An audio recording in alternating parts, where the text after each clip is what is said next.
응답은 만들어 받는 것이다 라는 저희 책 제5권에 해당합니다. 이 책의 제9장입니다. 9장 예수님의 기도 방법 연구, 이와 같은 제목으로 잠시 은혜를 받도록 하겠습니다. 앞부분에 대략 서론으로 설명을 하고 있지만 이제 1장부터 3장까지 엑기스다, 핵심이다, 이렇게 말씀을 드리면서 또 뒷부분의 핵심이다 이렇게 말씀을 드렸는데, 바로 오늘 나갈 부분이 핵심 부분에 이렇게 또 해당합니다. 여러분들이 오늘부터 나가는 부분을 잘 들어보시면 기도하는 데 있어서 아마 많은 도움이 되지 않을까 이렇게 생각을 합니다. 주님을 본받는 자가 됩시다 라는 부분이 있습니다. 우리는 하나님의 뜻과 부합하는 기도를 해야 합니다. 하나님 뜻과 맞는 그런 기도를 해야 한다 이 말이죠.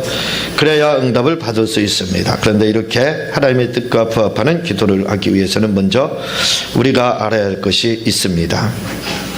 그것은 예수님은 도대체 어떻게 기도하셨기에 무화과 나무를 향해 저주하자 무화과 나무가 마르고 풍랑을 향해 명령하자 풍랑이 잠잠게 되었고 죽은 자를 향해 명령하자 죽은 자가 살아날 수 있었느냐는 것입니다. 이 부분 우리도 이보다 더 큰 일을 할 수 있다고 주님이 말씀을 하셨는데, 그렇다면 우리에게도 이런 일들이 일어나야 됩니다. 그리고 주님이 말씀하신 것처럼 우리에게는 더 이런 일들이 일어나야 됩니다.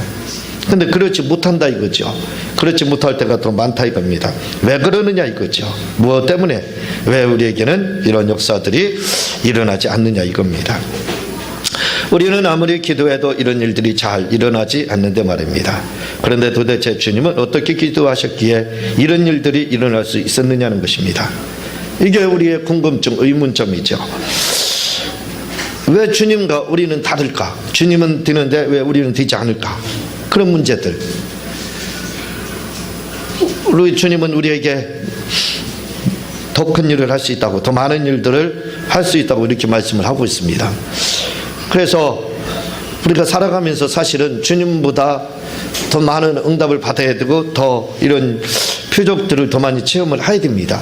근데 그렇지 못할 때가 많다 이거죠. 왜 그러느냐 이거예요. 그 부분에 대해서 어떻게 주님이 기도했기에 주님의 기도는 다 살아 역사하고 우리의 기도는 땅에 떨어지느냐 이 말입니다. 그거에 대한 연구다 이거죠. 말씀을 분석한 겁니다.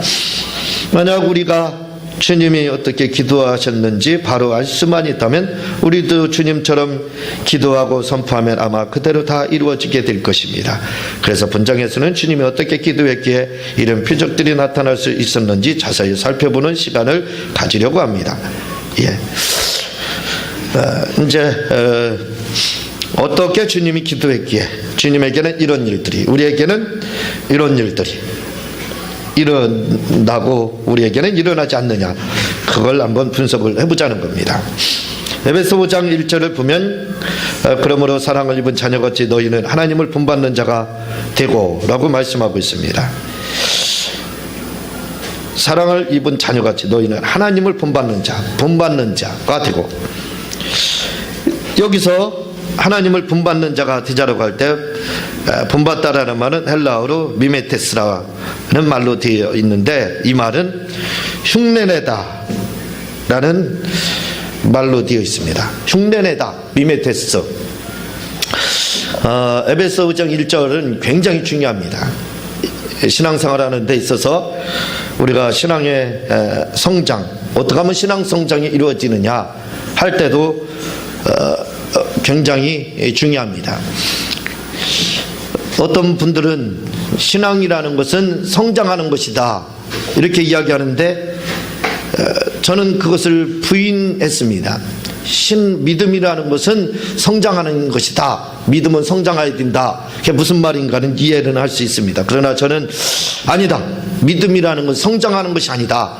왜냐하면 바로 믿는 순간에 누구나 다 그것을 맛볼 수 있는 것이다 라고 주장을 한 적이 있는데, 그런데 만약에 믿음이라는 것이 성장하는 것이라면 여기에 맞는 겁니다.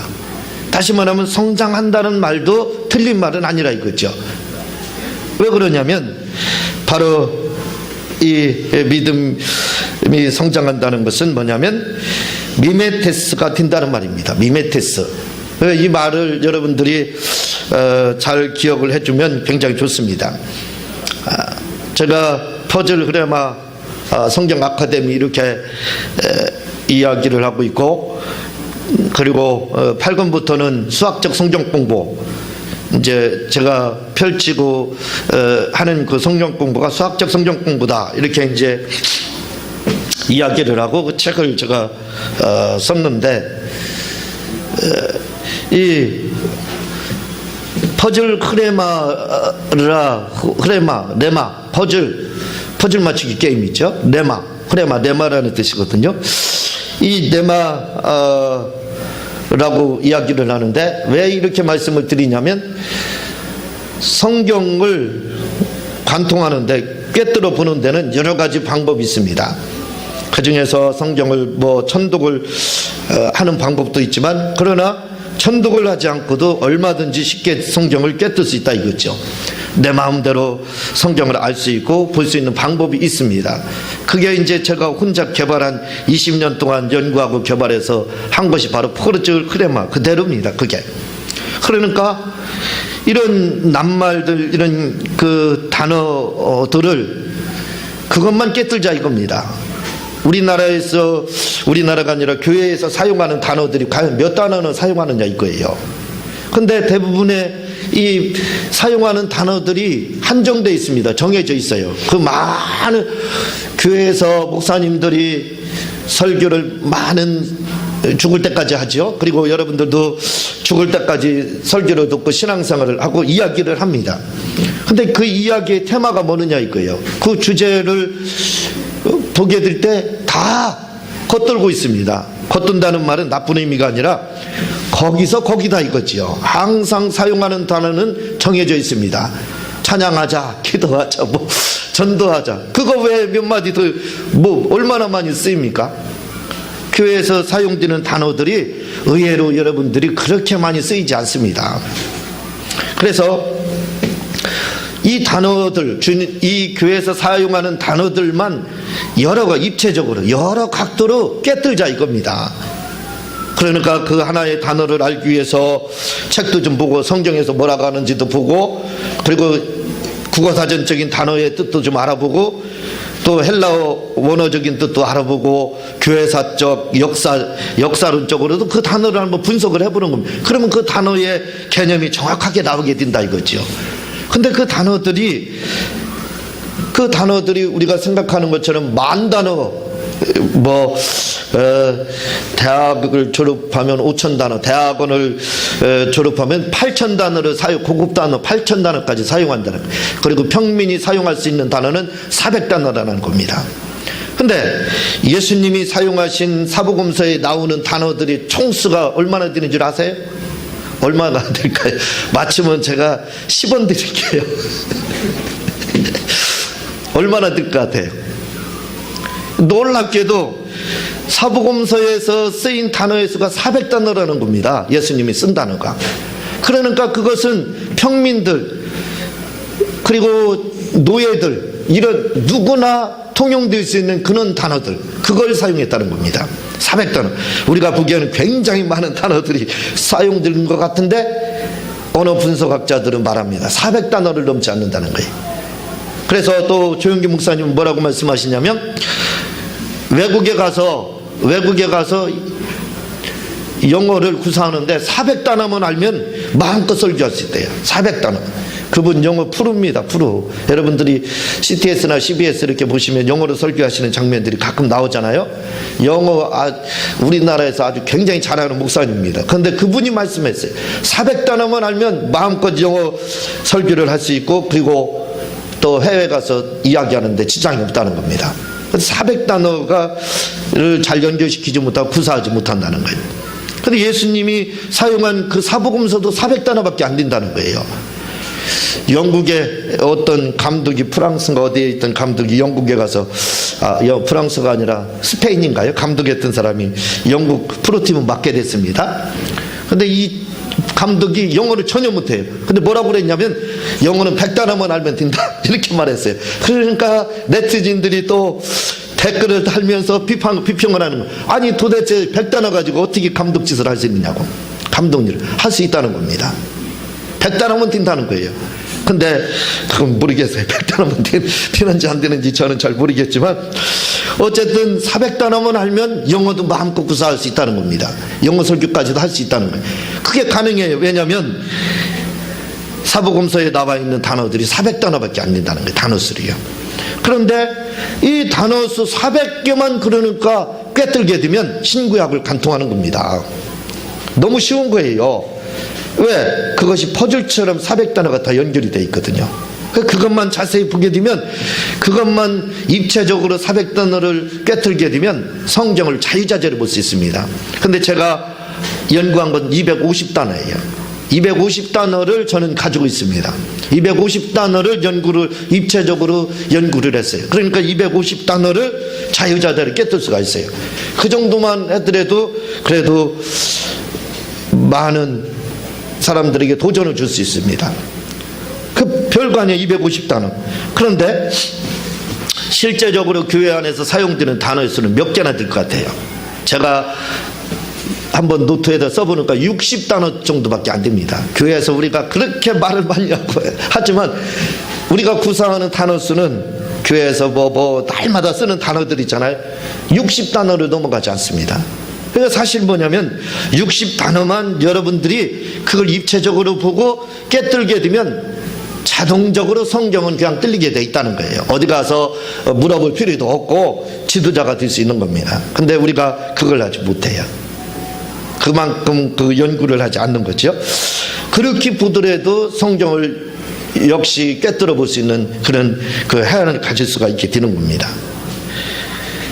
왜 이런 말씀이 나오느냐면, 드리냐면, 이 미메테스라는 말이 굉장히 중요하단 말입니다. 신앙생활을 하는 데 있어서 우리가 성장이라는 게 뭐냐, 신앙 성장이 어떻게 이루어지느냐, 신앙의 첫걸음은 어떻게 뛰느냐 할 때 바로 이 미메테스다 이 말입니다. 우리 교회 오래 다니신 분들은 이 지금 미메테스라는 말을 다 알고 계셔요. 다 무슨 뜻인지 알고 계시고, 이제 처음 오신 분들은 이 말씀을 잘 모를 수도 있습니다. 근데 이 말씀을 뭐냐면 흉내내다 그 말입니다. 그래서 이것을 짝퉁, 이미테이션 이렇게 말합니다. 짝퉁이다 이거죠. 짝퉁. 그러니까 흉내내다라는 말은 짝퉁, 우리가 볼 때 짝퉁이라는 말로 이해를 하면 쉽게 이해가 됩니다. 흉내, 미메테스가 뭐냐? 짝퉁이 되라는 겁니다. 짝퉁이 되는 것이 바로 신앙생활이라는 거예요. 간단합니다. 너무 신앙생활이라는 게 쉬워요. 믿음이라는 게 뭐냐? 짝퉁이 되는 거예요.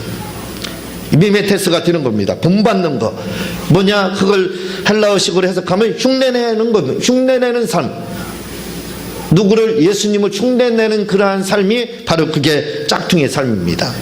제가 중국 여행을 우리 순복음 지방에서 갔습니다. 저 상해 임시정부는 이런 데를 다 둘러보고 다녀왔는데, 가이드가요 안내를 하기를, 거기를 가보니까요 뭐가 있느냐, 마티즈가 있습니다. 마티즈하고 똑같이 생겼어요. 근데 마티즈는 아니에요. 그래서 이게 어떻게 된 거냐고 가이드에게 물어봤더니 짝퉁이라는 겁니다. 우리나라의 마티즈의 짝퉁. 근데 더 놀라운 얘기를 해요. 뭐라고 이야기를 하냐면, 중국에서, 우리나라에서 신차가 나오잖아요. 그러면 하루면 중국에서 짝퉁을 만들 수 있대요. 그 정도 기술을 가지고 있다는 겁니다. 그래서 우리나라 차하고 비슷한 차들이 얼마나 많은지 몰라요. 스타렉스도 똑같이 생겼습니다. 우리나라랑. 근데 스타렉스라고 안 붙어 있어요. 그 로고만 다를 뿐이지 아주 그 나이트로부터 전체 바퀴까지 하나도 안 틀려요. 똑같습니다. 그런데 그게 다 하루만 나온다는 거예요. 짝퉁의 왕국입니다. 중국이.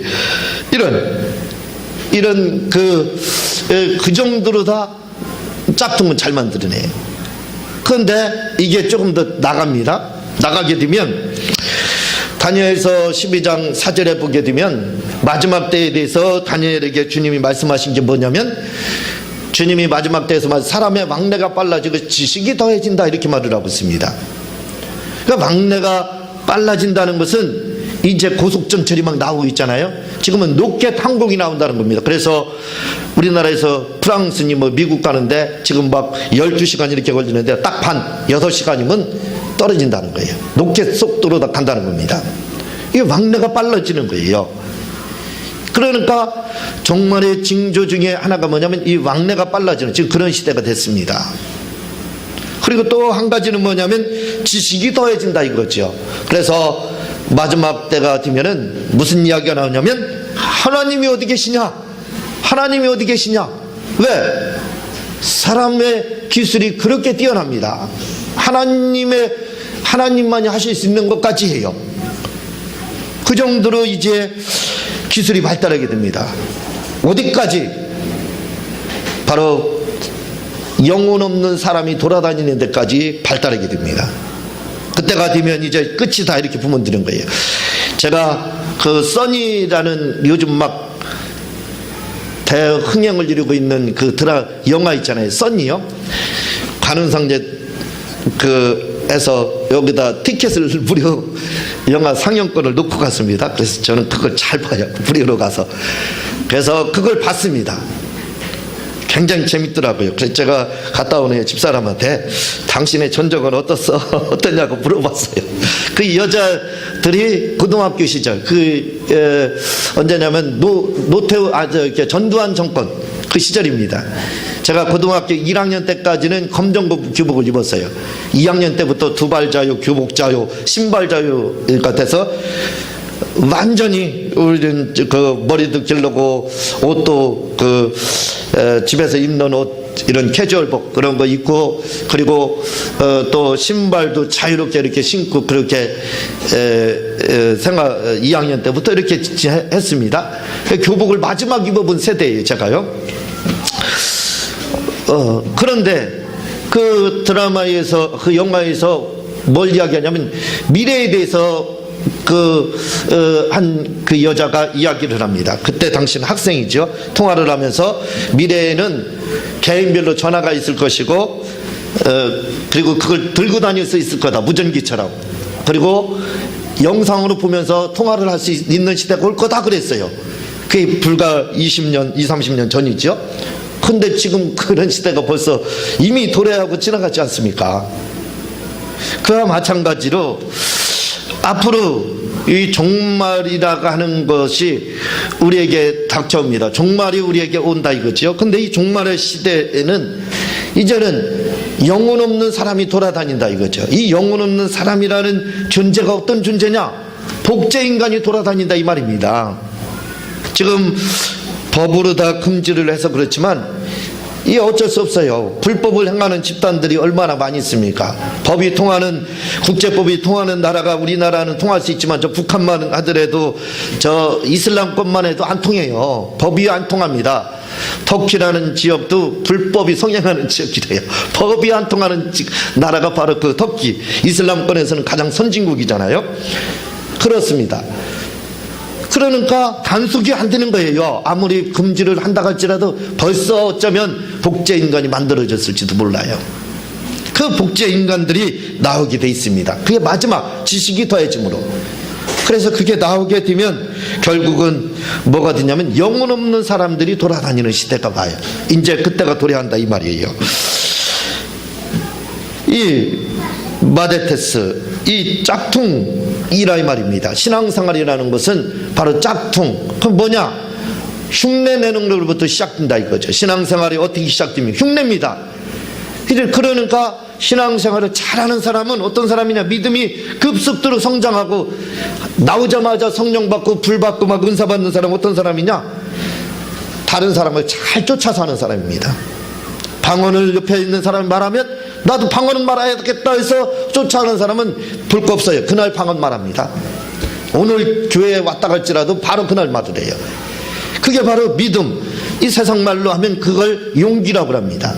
용기 있는 자, 그걸 바꿔서 믿음. 믿음 있는 자는 바로 그런 자입니다. 쫓아하는 자, 흉내내는 자입니다. 그 신앙생활이라는 건 뭐냐면 흉내내는 거예요. 그 여러분들이 기도를 어떻게 시작했느냐 이거예요. 대중기도 이런 기도를 할 때도 역시 똑같아요. 그것은 뭐냐면 간단합니다. 뭐 했냐면 다른 사람 기도하는 거 옆에서 흉내냈잖아요. 흉내내면서 하고 있지 않습니까? 헌금의 시작도 어떻게 해요? 흉내내서 이렇게 물어봐서 하라고 하는 거 이렇게 흉내내서 하는 겁니다. 신앙생활이라는 것이 흉내로부터 시작이 돼. 제가 고등학교 2학년 3월 달에 처음으로 3월 14일인가 그때 처음으로 교회를 나갔습니다. 교회를 나가서 보니까 사람들이 하나님을 아버지라 그래요. 저는 그 말이 얼마나 낯설었는지 몰라요. 아니 왜 아버지라 그럴까? 예? 아니 우리 집에 아버지가 있는데 왜 아버지? 그 말이 잘 나오지가 않았어요. 어색했습니다. 그렇지만 빼놓지 않고 그날부터 다니면서 남들이 하는가 그냥 나도 흉내내서 했습니다. 그랬더니 지금에 와서는 자동적으로 자연스럽게 아버지가 됐어요. 아버지라는 말이 나옵니다. 아이들이 엄마라는 말을 배울 때 그게 엄마라는 말이 한 번에 엄마하고 터져 나오냐 이거예요. 아닙니다. 엄마 하다가 할아버지라는 말 하는 것이 애들이 굉장히 힘들어요. 그래서 할아버지를 못합니다. 할아버지 할배 이렇게 시작돼서 결국 할아버지가 돼요. 외국어는 저는 깡통입니다. 잘 몰라요. 근데 외국어를 하시는 분들도 바로 그렇게 말을 합니다. 흉내내는 것부터 한다는 거예요. 흉내내는 거. 그래서 모르더라도 외국인이 지나가면 자연스럽게 그냥 붙잡고 얘기하고 틀리더라도 괜찮다. 그런 용기 있는 사람, 그 흉내를 잘 내는 사람, 그 사람들이 외국어를 금방 배운다는 겁니다. 그러니까 사회생활도 그렇지만 모든 생활에 있어서 시작은 뭐냐면 이 흉내로부터 시작되는 거예요. 그러니까 신앙생활이라는 자체도 뭐냐? 흉내입니다. 흉내. 그걸 하라는 거예요. 에베소 5장 1절에서는 바로 본받는 자, 흉내내는 자가 되라 이렇게 성경은 말을 하고 있습니다. 신앙생활은 짝퉁이 되라 이거예요. 예수님의 짝퉁이 되라는 거예요. 그러면 그 흉내를 잘하게 되면 바로 신앙생활을 잘하게 된다 이렇게 말을 하고 있습니다. 그래서 여러분들이 해야 될 것이 있습니다. 그건 뭐냐면 흉내내는 생활입니다. 성경에서 말하는 것 그대로 그냥 흉내내는 거예요. 그것이 어설프지요. 처음에 하니까 맞지도 않습니다. 잘. 군에 가서 총검술을 처음 하게 되면 총검술 자세가 안 나와요. 춤추는 자세가 나옵니다. 그렇지만 그것이 후에는 각이 나옵니다. 각도가 나와요. 처음부터 각도가 나오느냐? 그런 사람 단 한 명도 없습니다. 다 마치 춤을 추는 것 같은 자세가 나오면서 그 자세를 익혀가는 거예요. 그러다 그게 바로 흉내입니다. 그러다가 그게 정착이 되면 인체 각이 나오죠. 로봇 같은 각이 이렇게 나오게 되는 겁니다. 신앙생활 자체라는 것도 바로 우리가 흉내내는 것을 두려워서는 안 돼요. 남이 나는 기도 못한다. 저 옆에 있는 분은 그 기도를 굉장히 열심히 잘한다. 흉내내는 겁니다. 따라하는 거예요. 그대로 하는 겁니다. 모든 면에서 그래요. 나는 찬양을 잘 모른다 그래서 가만히 있어봐요. 평생 모르죠. 그냥 흥얼흥얼 하면서 옹알이 하는 것처럼 따라하는 겁니다. 그러다 보면 찬양도 잘하게 돼 있는 거예요.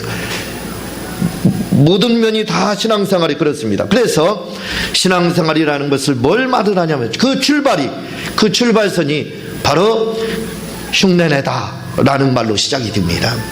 흉내를 잘 내라는 거예요. 주님의 짝퉁, 주님을 닮은 자, 주님의 붕어빵, 그게 바로 신앙생활 잘하는 비결이란. 그래서 이 말이 연결이 됩니다. 또 헬라어로 다 제자라는 말은 마데테스 이 말인데, 이 말이 뭐냐?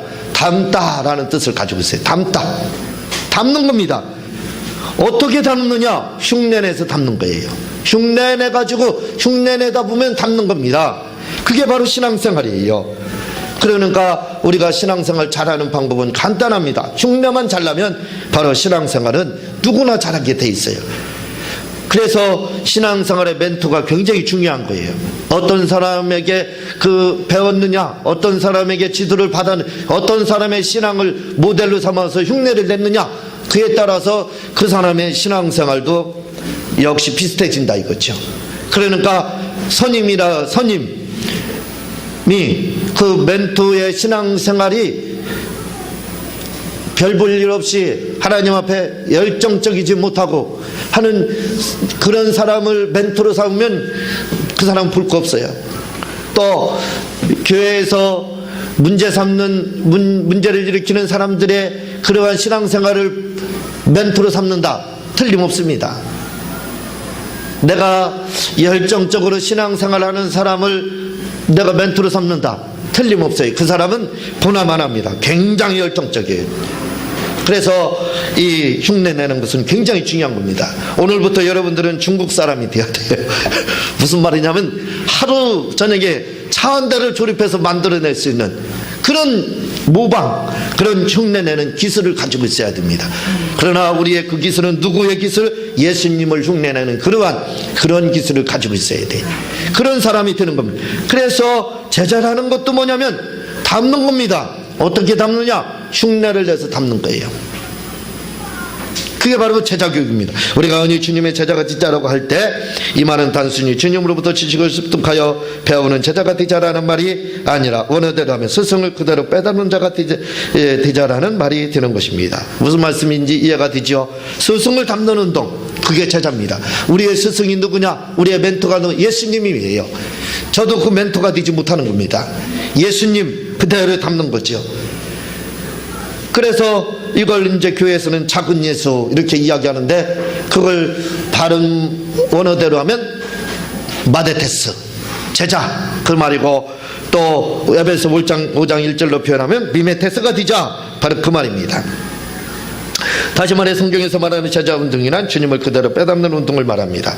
다시 말해 제자운동이란 주님이 하신 성경 말씀을 그대로 암송하여 습득하는 자를 말하는 것이 아니라, 우리는 제자운동 하게 되면 지식 전달 체계, 그렇게 생각해요. 우리 예전에는 스승을 그대로 닮으려고 얼마나 노력을 했습니까? 그런 것처럼 우리가 스승 닮는 그러한 운동, 그게 바로 제자교육이라는 거죠. 주님이 하신 모든 삶을 그대로 빼닮는 것을 말하는 것입니다. 지식만 전달해 주는 게 아니다 이거죠. 지식만 전달해 주는 것이, 그게 제자 만드는 것이 아니라 이거죠. 진정한 제자, 교회에서 진정한 제자는 뭐냐면 예수님 닮게 만드는 거예요. 수많은 예수들이 움직이는 겁니다. 수많은 예수님이 살아 역사하는 거예요. 수많은 예수님이 우리를 통해서 부활 승천하는 겁니다. 그걸 만들어주는 것이 바로 우리 성도들이 할 일이다 이거죠. 그러므로 우리가 주님의 온전한 제자가 된다는 말은 결코 쉬운 말이 아니며 주님을 그대로 빼닮는 것은 그리 만만한 일이 아닙니다. 왜냐하면 타상을 다 버려야 하기 때문입니다. 우리는 주님의 제자가 되자 할 때 너무 경솔하게 생각하는데, 그러나 마데테스라는 말은 그렇게 간단한 말이 아닌 것입니다. 주님의 복제인간, 내가 주님의 복제인간이 되어야 된다는 거죠. 주님이 공생애 3년 반 동안 제자들을 데리고 다니며 동고동락한 것은, 그냥 빨리 이 부분은 읽고 넘어갈게요. 첫 번째는 그래도 나가야 되잖아요. 그래서 함께 하기 위해서 주님은 그들을 데리고 다니고 동고동락했던 겁니다. 그래서 결국 참된 열한 제자가 나올 수 있었고 가룟유다만 주님을 닮지 못하고 배신했던 것입니다. 그런데 여기서 중요한 것이 있습니다. 그것은 이렇게 제자들이 주님을 빼닮는 데 있어서 반드시 거치는 과정이 있었다는 것입니다. 그것이 바로 미메테스, 즉 주님을 본받는 행위였던 것, 주님을 흉내내는 그 과정이 반드시 있었다 이거죠. 다시 말해 그들이 주님을 그대로 닮는 제자가 되는 과정에서 그들에게 필요한 것이 있었는데, 그것은 바로 주님을 흉내내는 것이었습니다. 그들이 처음에는 주님을 닮기 위해 주님을 흉내내기 시작했습니다. 그리고 3년 반이 지나자 그들은 자신도 모르게 어느 순간 주님을 완전히 닮게 된 것입니다. 다시 말해 우리가 주님을 닮는 과정에서 반드시 필요한 것이 있는데, 그것은 바로 흉내내는 것. 사람들은 신앙생활 하는 데 있어서 흉내내면 되겠느냐 하겠지만 사실은 흉내내는 것으로부터 신앙생활은 시작되는 것. 제 말씀을 이미 다 드린 부분이죠. 만약 우리가 흉내내는 것을 거절한다면 결코 바른 신앙생활은 기대할 수 없는 것입니다. 반드시 흉내내는 것으로부터 신앙생활을 시작되는 것입니다. 그러므로 흉내내는 것은 결코 부끄러운 일이 아니라 잘못된 신앙생활이 아닌 것입니다. 한때 일본을 모방의 천자라고 했습니다. 그리고 얼마 후 우리나라를 모방의 천자라고 했습니다. 그리고 지금은 중국을 모방의 천재라고 하고 있습니다. 이와 같이 모방의 시기가 지나야 비로소 선진국 대열에 진입할 수 있고 독창적인 창조에서 나오는 제품이 나올 수 있는 것 같이 신앙생활도 역시 주님을 모방하고 흉내내는 것으로부터 시작해 점차 제자가 나오게 되는 것입니다. 그러니까 첫술에 배부를 수는 없다는 거죠. 이런 흉내내는 과정이 반드시 필요하다 이거죠.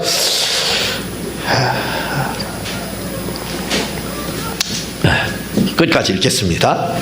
첫 번째부터는요. 제가 지금 모방적 흉내내는 것을 중요하게 생각하는 데는 그만한 이유가 있어요. 그것은 기도응답 측면에서 이 부분을 다루려고 하고 있기 때문입니다. 다시 말해 기도응답은 받는 것이 아니라 만들어 받는 것입니다. 그 말이 그 말 같지만 기도응답은 받는 것이 아니라는 말과 기도응답은 받는 것이 아니라 만들어 받는 것이라는 말은 사실은 굉장한 차이가 있는 것입니다. 우리가 기도응답을 만들어 받기 위해서는 바로 미메테스라는 말을 잘 이해해야 합니다. 그래 기도응답을 만들어 받을 수 있는 것입니다. 다시 말해 기도응답을 만들어 받기 위해서는 먼저 주님이 기도한 방법대로 흉내내서 기도해야 된다는 말씀입니다. 저는 지금 이것을 말씀드리려고 길게 서론을 말씀드리고 있는 것입니다.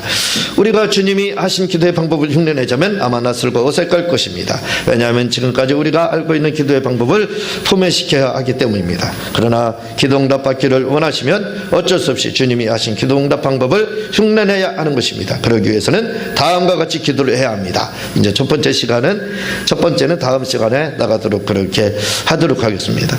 기도응답을 받기 위해서도 주님이 한 기도를 그대로 흉내내면 된다 이거죠. 방법은 거기 있다 이거죠. 그렇게 흉내내서 이제 다음 시간에 어떻게 주님이 기도했느냐 그대로 우리가 흉내내자 이 말입니다. 다음 시간에 말씀을 드리도록 하고 제가 기도하고 주님 가르친 기도로 마치도록 하겠습니다. 하나님 아버지 감사합니다. 우리가 믿음이 성장하기로